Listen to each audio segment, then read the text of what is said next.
another Killer Planes video. The Killer Planes How-To Series.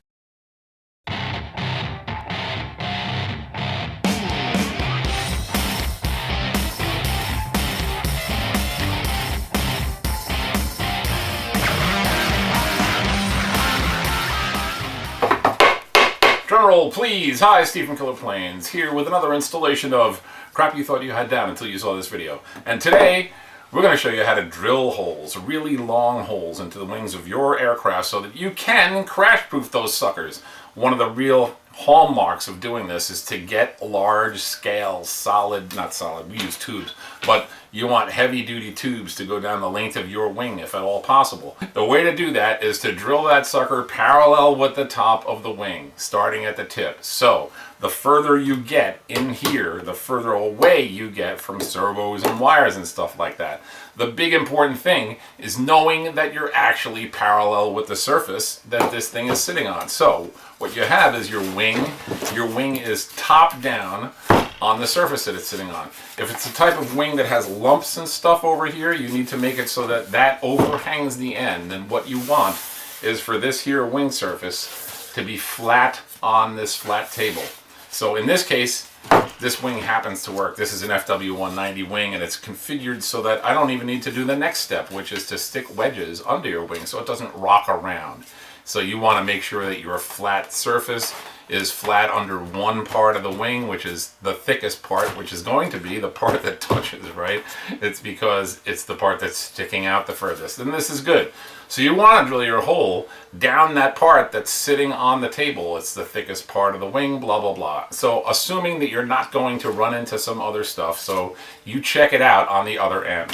So on this particular wing, we have two spars that are going cross wings in this plane, and there's one here, there's the tubes for them right there.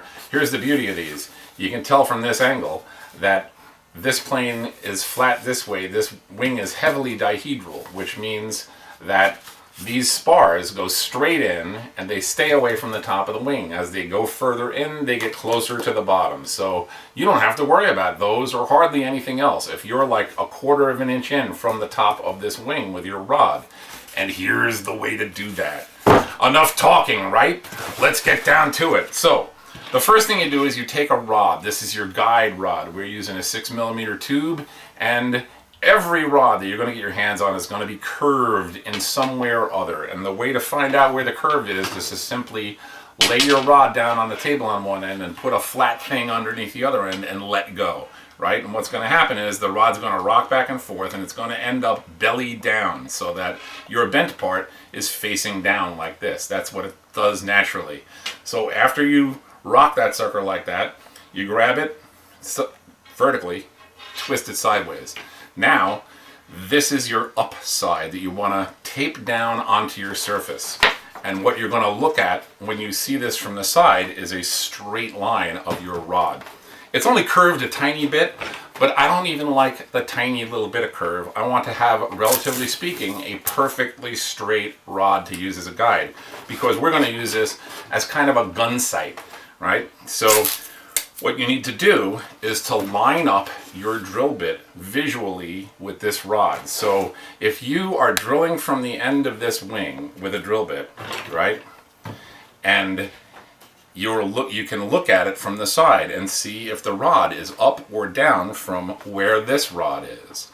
And if you have a long drill bit like this and a long rod to guide by, it's really easy. It's like the difference between sighting a rifle and sighting a pistol. Easier to sight a rifle because you can see that sucker waving around out there, right?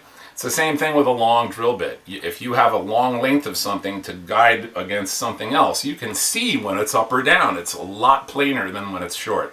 So this is actually a lot easier than it seems. If you can drill something with a short bit, you can definitely do this with a long bit as long as you do it like this. So the first thing you do is to make yourself a guide hole, which you do with a smaller diameter drill bit. For this, we use a 1/8 inch bit that's 12 inches long. So here we are with our 1/8 inch by 12 inch bit. We can get these at Killer Planes, can't we? Because we have them in stock.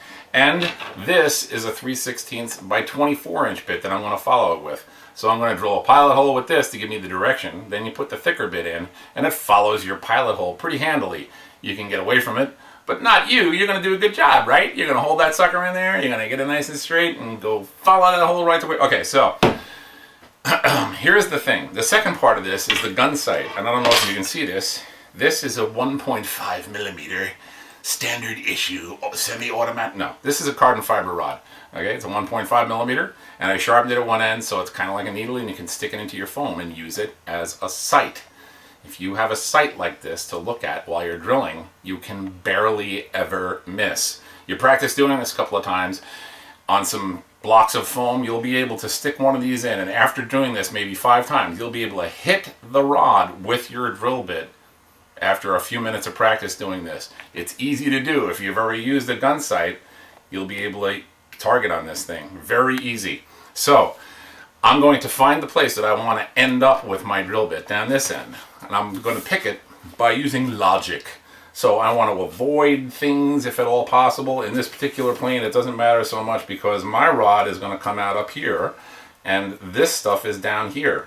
It's going to be under the rod no matter how far I come out, unless I come all the way out to this end, which I might do. If the rod is deep enough in there and comes out this far, I just let it go that far.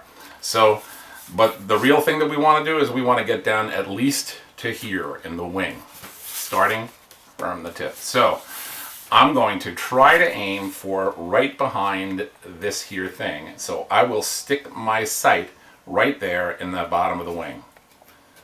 I try to put it into some piece of foam that won't be visible. As long as I can see it from the end, I'm cool. So now I have my 2 sights going.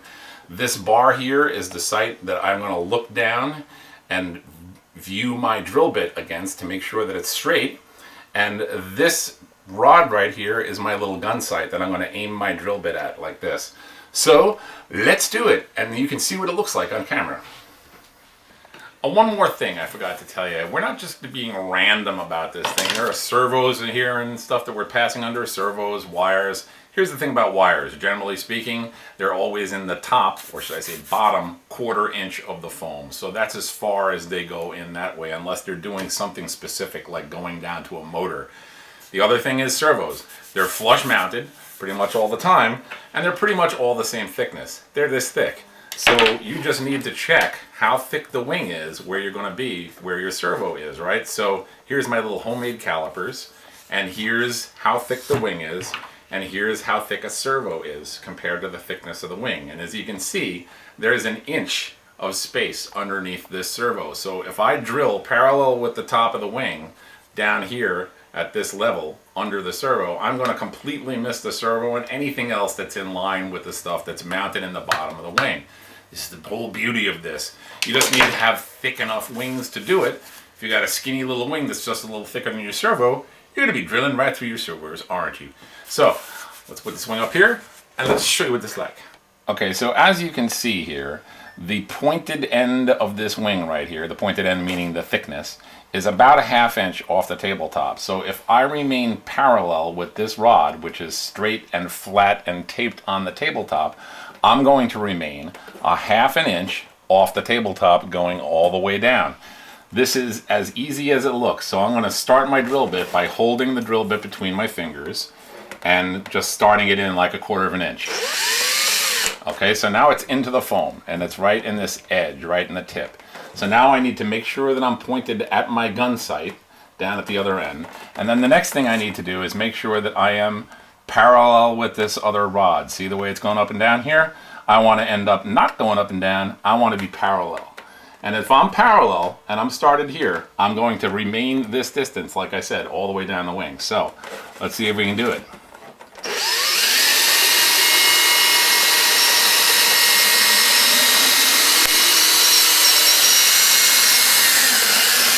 Looks like I did.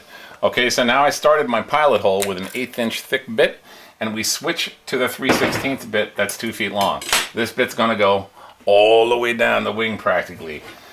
So I put my bit in my drill. I get it started in the hole that I just drilled by doing the same thing. I hold the bit, I get it into the hole where it was, give it a little push so it's seated in there firmly.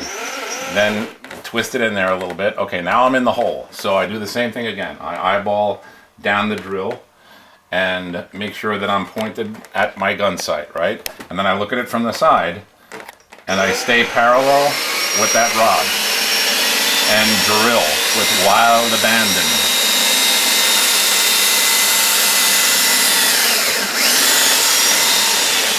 And there you have it. And so there it is. We've drilled a hole from the wingtip all the way down to here in the wing. The hole is this long as this bit. See how long the bit is?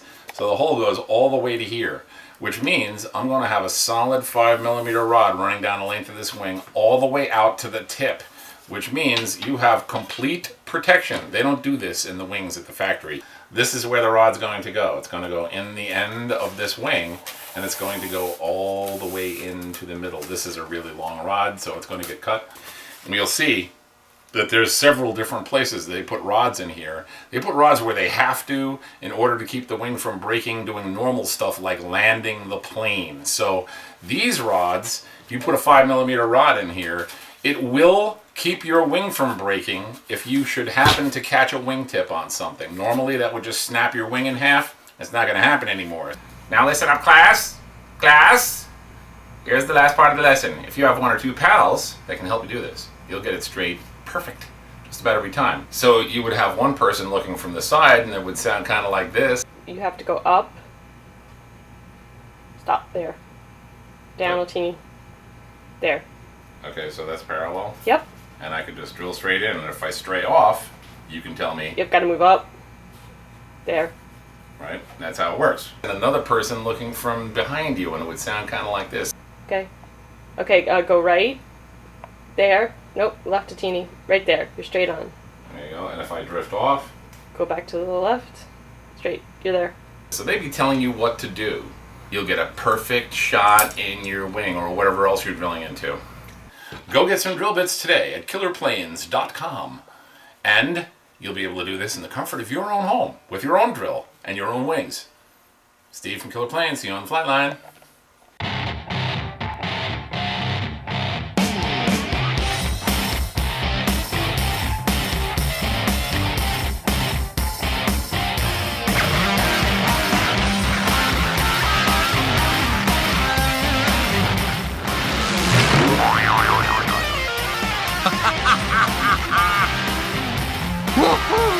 So if you have a second person behind you looking straight down the rod, they can tell you if it's pointed at the target.